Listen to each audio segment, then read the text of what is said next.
Hola, soy Fernando Vivas y esto es Las Cosas Como Son. Y este parecía ser un día un poco más tranquilo en el Perú, viernes, día fin de semana. Total, mañana sí se anuncian marchas de protesta contra el régimen de José Gerí, como que la protesta del 15 de octubre no quedó allí. Parecía que había quedado allí, pero ha habido cierto reagrupamiento de motivos y de convocatorias. Veremos cómo se desenvuelve mañana. Y también hay llamada una marcha a favor de la policía más circunscrita al campo de Marte. Entonces, eso espera mañana. Pero hoy la agenda estaba un poco tranquila. Los periodistas, por supuesto, muy pendientes de lo que pase en la Comisión de Energía y Minas, donde se discute la posibilidad de que se amplíe una vez más el Reinfo. Pero de pronto hemos sido sorprendidos por una noticia de impacto político. El congresista Guillermo Bermejo, muy conocido dentro de la izquierda, actualmente oposición en el Congreso, ha sido condenado a pena efectiva, o sea, está detenido y se va a la cárcel sin que entre a tallar la inmunidad presidencial, puesto que se trata de delitos cometidos antes de que fuese congresista. Por lo tanto, no le alcanza esa protección que tienen aforados como los congresistas. Entonces se va preso. La sentencia dice 15 años. Necesitamos un penalista que nos ayude a comprender la mecánica y los alcances de esto y además de otros temas. Y hemos invitado al doctor Andy Carrión. Muchas gracias por acompañarnos. Doctor Carrión. Fernando, gracias a ti. Entonces, esta que es una noticia todavía en desarrollo, pero que lo básico ya está la sentencia del Poder Judicial. La hemos escuchado incluso, puesto que por transparencia el Poder Judicial transmite este tipo de audiencias. ¿Cómo entenderla, por favor? Bueno, en primer lugar, es una sentencia que va a marcar una pauta dentro del Congreso de la República, Fernando, porque sería uno de los pocos congresistas que ha sido condenado por un delito gravísimo, que es el delito de filiación terrorista. Pero el caso también resulta al menos jurídicamente interesante, porque antes de la emisión de esta sentencia condenatoria, Fernando, ya hubieron dos procesos previos.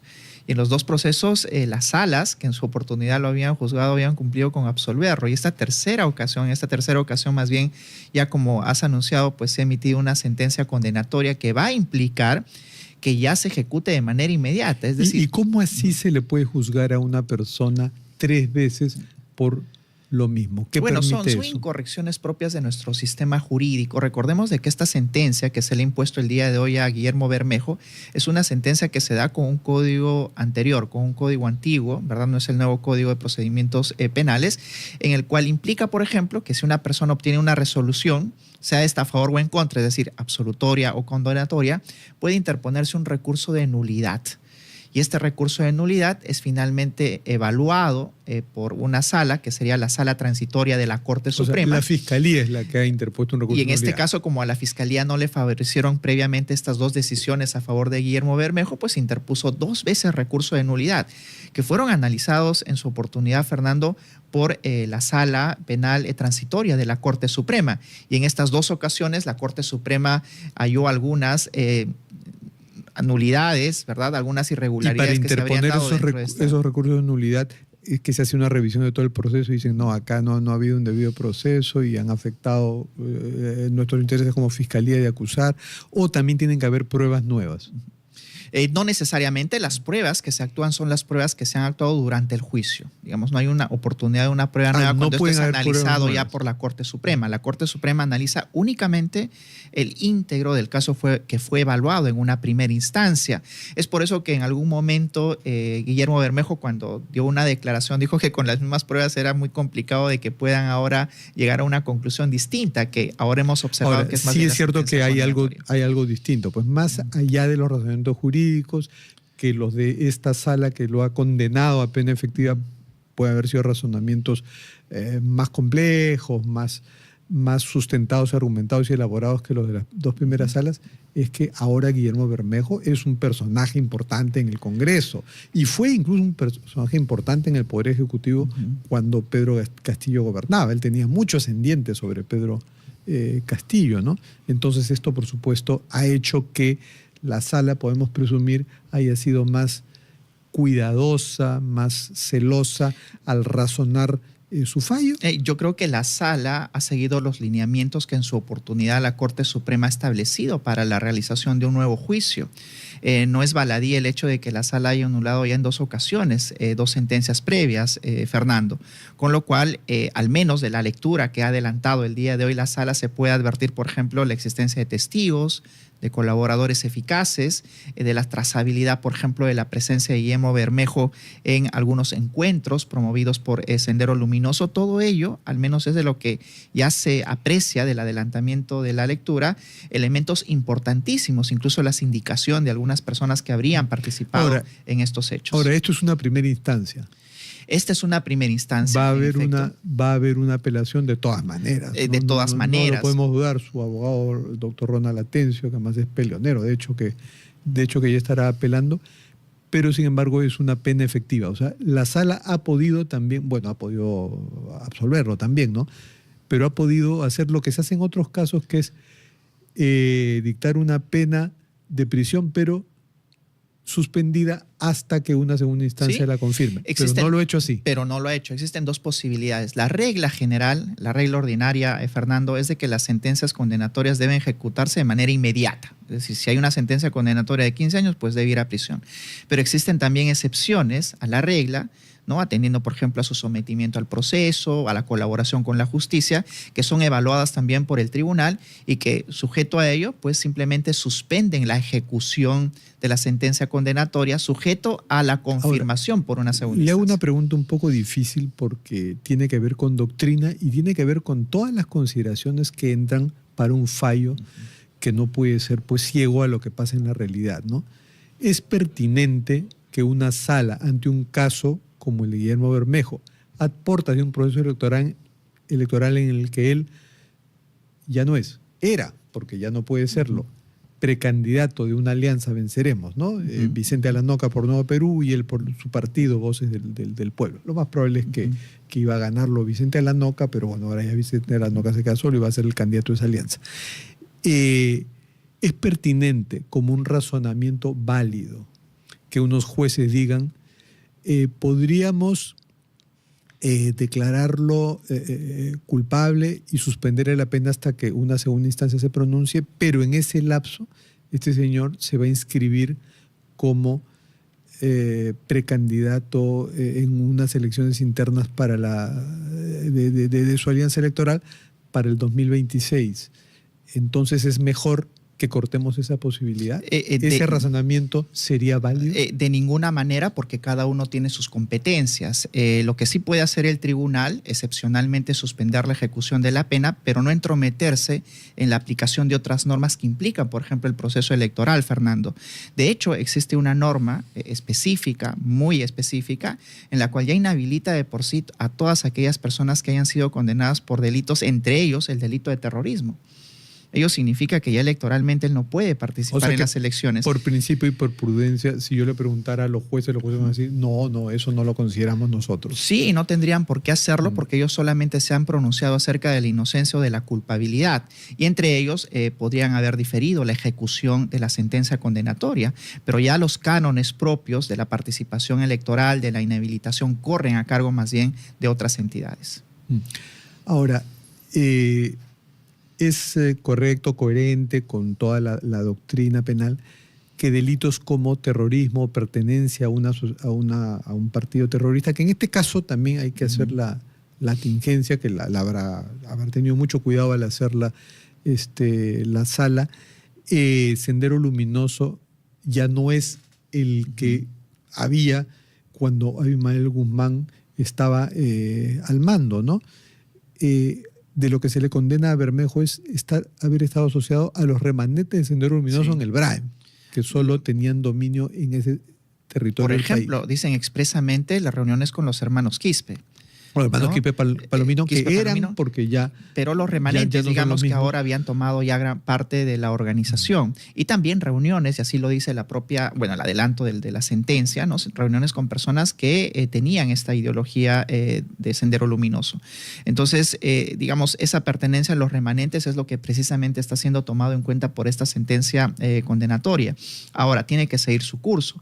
¿Van a apelar? De seguro que sí, porque el afectado con esta sentencia pues es directamente Guillermo Bermejo, y tendrá que ser en una tercera ocasión la Corte Suprema, la Sala Penal Transitoria, quien analice si es que esta sentencia condenatoria ha sido bien impuesta o no. Ya serán los criterios que tengan que manejarse en su oportunidad. ¿Y hay algún grado de responsabilidad para quienes escogen a un personaje como Bermejo y lo ponen en el menú electoral? Bueno, al menos... En este caso, Perú Libre, porque sí, él entró con el Partido Perú Libre. Quizás responsabilidades políticas. De hecho, más bien él se alejó del Partido de Perú Libre ya casi ni bien estaban iniciando el gobierno con Pedro Castillo. Sin embargo, esas responsabilidades podrían ser eventualmente políticas. Para que exista algún tipo de responsabilidad penal tendría que demostrarse, como se ha hecho en el juicio que precisamente se ha llevado adelante, algún tipo de conexión, reuniones, coordinaciones, compartimentajes no solamente de funciones, sino también de ideología respecto a Sendero Luminoso, entre otros factores que implicarían una participación dentro de toda esta estratagema de la organización como tal, la organización terrorista Sendero Luminoso. Eso es lo que se imputa. Si bien es cierto, hace un momento tú también señalaste, Fernando, de que ya no tiene la misma importancia que tuvo en su oportunidad, pero eso no enerva la posibilidad de que sí, en efecto, se imponga una sentencia condenatoria. Claro, pero además sí, igual es terrorismo. No, igual tiene que sancionarse una conducta de esa naturaleza. Y si bien está constreñido territorialmente al Brahim, pues tiene dinero, y ese dinero puede ir para financiar las aventuras políticas de quienes tengan relación con él. Estoy pensando, y da pánico pensarlo, pero... No, y también se menciona lo que tú señalas, porque se señala, por ejemplo, el financiamiento de $1,000 para promover ahí la ideología y de otras fuentes que apuntalaron la promoción de esta ideología. Ahora, cabe a partir de acá nuevas investigaciones y nuevos casos que involucren a otras personas, ¿no? Veamos, aunque este caso viene ya de 10 años atrás, Fernando. Entonces, si la Fiscalía habría identificado a nuevos personajes que han participado dentro de esta organización o como filiación terrorista, pues ya les habría iniciado una indagación. Ese es el motivo. Mira, 10 años ha transcurrido entre dos absoluciones y esta última sentencia que el tribunal lo tomó en cuenta. Dijeron, bueno, ya 10 años, ha transcurrido mucho tiempo. El mínimo para este tipo de delitos, Fernando, es de 20 años, como mínimo 20 años, pero el tribunal tomó en cuenta 5 años por, digamos, la dilación del proceso, y es por eso que le bajó 5 años y le impuso 15. Pero el mínimo reglamentario, el mínimo que está consignado en nuestro Código Penal es de 20 años. Ahora, esto nos deja con varias preocupaciones, porque igual, ¿no? Estamos a puertas de un proceso electoral y un poco nos mueve el piso el saber que una persona que quería seguir haciendo carrera para el 2026, sin mucho chance, pero vaya uno a saber. Ni nosotros ni las encuestas determinan ahora quién tiene chance. Pero creo que por eso mismo alguien asociado a él difícilmente lo ganaría, pero en fin, no hagamos esas proyecciones. Pero sí cabe preocuparse por cómo fallos judiciales tienen impacto en el menú electoral que vamos a ofrecer. Definitivamente, Fernando. Esta decisión, si bien es cierto, no nos podemos proyectar a una eventual elección, tienen un impacto real, por ejemplo, sobre ciertas posiciones. Era un representante de izquierda, digamos, van a ver un poco debilitada esa postulación y tiene un impacto directo. Incluso el impacto que se imponen a raíz de acciones de amparo, por ejemplo, para incluir partidos políticos que no han sido considerados por el jurado Pero nacional. también tiene otro impacto, ¿no? El pensar, bueno, pero si el Poder Judicial ya lo había juzgado 2 veces, cierto, lo había absuelto, pero la Fiscalía ya lo había investigado y mantenía su convicción, porque este tercer juicio es por insistencia de la Fiscalía, mantenía su convicción que el señor era culpable, ¿no? ¿Qué más hicieron? ¿Qué hicieron y qué no hicieron al verlo que era congresista y que tenía muchísimo ascendiente sobre el presidente de la República, Pedro Castillo, que muchas de las decisiones que tomó pueden haber sido inspiradas por el señor Guillermo Bermejo.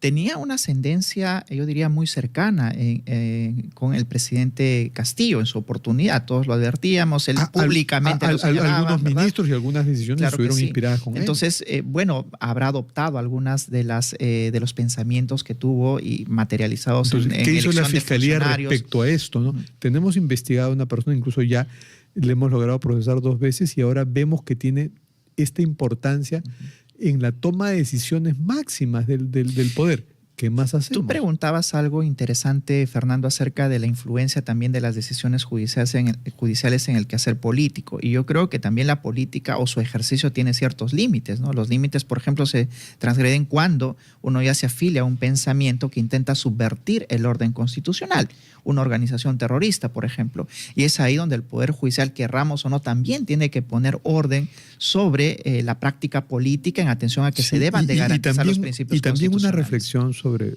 partidos para mí respetables como Nuevo Perú y otros que tienen todo el derecho a postular y que en su momento y en su historia han zanjado múltiples veces con el terrorismo y lo seguirán haciendo a cada que se les pregunte.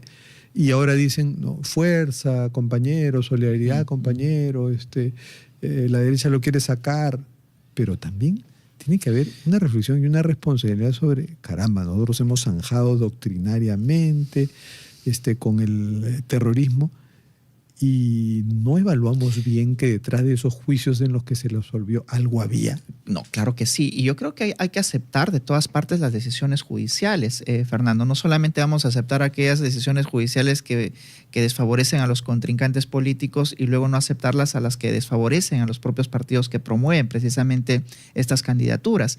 Si están en desacuerdo con esta resolución y se han visto afectados en esta candidatura, pues lo que tienen que hacer es lo que conversábamos al inicio, interponer su recurso de nulidad y a raíz de ello seguir luchando dentro del sistema, dentro del ámbito jurídico por la inocencia. Por ejemplo, hay algo interesante que aquí lo llama la atención sobre ello Martín Hidalgo, nuestro colega del comercio, siempre muy, muy al tanto de todo lo que pasa en el Congreso, que en una de las modificaciones de las últimas temporadas se dice lo siguiente, ¿no? Artículo 15A del reglamento del Congreso, que en caso que un congresista haya sido condenado mediante sentencia judicial firme por la comisión de delitos contra la salud pública en la modalidad de tráfico de drogas, terrorismo, trata de personas y lavado de activos, su curul queda vacía. O sea, ahí sí hay una previsión de, caramba, tenemos que protegernos. Si alguien es condenado por esos delitos, entonces que no haya un beneficio político. Ya, el que lo llevó al Congreso, bien, gracias, ya. Chao, te voy a llevar frutas a la cárcel y viene un accesitario y completo mi bancada. No, pierden la curul. Claro, y ese es un elemento importantísimo que justo conversábamos antes de iniciar la entrevista, Fernando, que sería transgresora si es que lo aplica este Congreso de la República como una norma válida el día de hoy y que ya no inician o activan un procedimiento de elección accesitaria, sino que se remiten simplemente a la norma vigente y que ya se quedaría el Congreso de la República sin uno de los miembros. O sea, ya tendríamos 129 de los que ahora al menos conforman el aparato congresal. Y yo creo que también sería un mensaje para los políticos, ¿no? Es decir, tienen que elegir dentro de aquellos que se van a postular también a personas que sobre todo y ante todo garanticen más bien la pervivencia de la democracia, que es uno de los aspectos más importantes. Es por eso que el delito de terrorismo o de filiación terrorista, al intentar subvertir el orden constitucional, precisamente se imponen las penas más altas, Fernando. Y ese es, yo creo, un mensaje no solamente para aquellos que están vinculados o afiliados, sino también para los partidos políticos. Claro, para asuntos judiciales y para muchas otras cosas, la presunción de inocencia se impone. Pero al hacer una lista de candidatos al Congreso, más bien el que elige tiene que presumir, bueno, si esta persona tiene este historial de juicios por más que lo hayan adoptado. No, y además tendrían que mejor tener carta para presentar. Claro, y además ya tendrían que tener en cuenta la ley que inhabilita a aquellos que eventualmente sean condenados, aún sea en primera instancia, por delitos como terrorismo y los demás que acabas de mencionar. Es decir, incluir dentro de la plancha o dentro de una potencial elección al Parlamento a aquellas personas que podrían eventualmente en el corto plazo enfrentar una sentencia condenatoria por alguno de estos delitos, yo creo que más bien mermaría las posibilidades del partido político que postula a esta persona. Más bien, una última pregunta sobre otro tema. Se anuncia mañana una o varias marchas, porque las convocatorias son varias y difusas. El estado de emergencia establece algún marco normativo que restringe protestas, pero uno escucha pues hablar al presidente Gerí, al primer ministro Ernesto Álvarez Miranda, y no queda claro hasta dónde y hasta qué punto uno puede caminar, gritar, arengar. Mira, en principio... Desde tu enfoque de penalista, ¿cómo entiendes? Bueno, en principio el estado de emergencia implica la restricción de ciertos derechos, la libertad de reunión, la libertad de protesta, por ejemplo, o incluso el apuntalamiento de ciertos negocios u otras. Es por eso que en este estado de emergencia no solamente tienen que requerirse autorizaciones a las autoridades para, por ejemplo, apuntalar algún tipo de negocio o espectáculo, sino y sobre todo para este tipo de reuniones, ¿no? Es decir, protestas sociales, y que sin la autorización de la autoridad no podrían realizarse. Pero las principales autoridades del país han dicho que sí se puede protestar. Claro, ellos tendrían que ser los encargados de resguardar estas protestas, pero ya se estaría desnaturalizando la figura propia del estado de emergencia, ¿no? Porque se van a protestar unos y otros y vamos a habilitar y a viabilizar estas circunstancias. Bueno, ayer ha habido un evento deportivo donde gente ha ido a hacer destrozos y hasta ha quemado cosas en la avenida Arequipa, a pocas cuadras del centro histórico. Y si se intenta resguardar preventivamente de la comisión de delitos a las víctimas potenciales, Fernando, pues la idea sería, al menos en este caso, también atribuir los delitos de disturbios, ¿no? Pero el estado de emergencia como tal, jurídicamente hablando, Fernando, implica la restricción de derechos. Otra pregunta es distinta, si es que este estado de emergencia va a garantizar la reducción de los índices de criminalidad. Yo no creo que sea así, incluso, pero ya se ha decidido. Incluso, vaya ironía, el presidente del Congreso o presidente encargado del Congreso, Fernando Rospigliosi, llama a una marcha a favor de la policía mañana en el Campo de Marte. Claro. Entonces pareciera que es una figura decorativa. Es un homenaje al estado de emergencia marchando. Claro, ¿no? Y yo creo que habría que preguntarse realmente la finalidad del estado de emergencia. ¿Cuál es? Reducción de los índices de criminalidad. ¿Lo van a lograr? No. Entonces yo creo que estamos recurriendo al simbolismo jurídico, como si las propias figuras redujeran por sí mismas y de manera automática un grave problema como la criminalidad. El simbolismo jurídico es parte del populismo jurídico y del populismo en general. Claro, ¿no? Ver, digamos, con las sin saco al presidente yendo a los penales no necesariamente va a generar una lucha efectiva contra el crimen, pero simbólicamente se está apreciando de que está haciendo algo a favor. Veamos, y eso esperamos todos los peruanos, que esto se traduzca más bien en reales cifras de reducción de índices de criminalidad. Creo que yo sería el éxito que nos convendría a todos los peruanos. Ese es el gran método, antes que hablar de recetas para luchar contra el crimen. Ponte límites y dime, de aquí a diciembre vas a disminuir las extorsiones que están en tanto, un 20%, y que nos un 10%. Muestren las cifras, Fernando, ¿no? Los simbolismos no reducen automáticamente. Hay cifras, en la encuesta nacional de hogares cada 3-4 meses. Y las cifras indican que más bien hay un incremento de los índices de criminalidad, de ninguna manera una reducción. Que se planteen metas, eso es una metodología de lucha contra el crimen en cualquier parte. Claro, metas inmediatas a mediano plazo y también a largo plazo, que es lo que en ocasiones también adolece el Ejecutivo. Bueno, muchísimas gracias. Gracias a ti, Fernando. Por sus clarísimas explicaciones sobre temas que no suelen estar tan claros.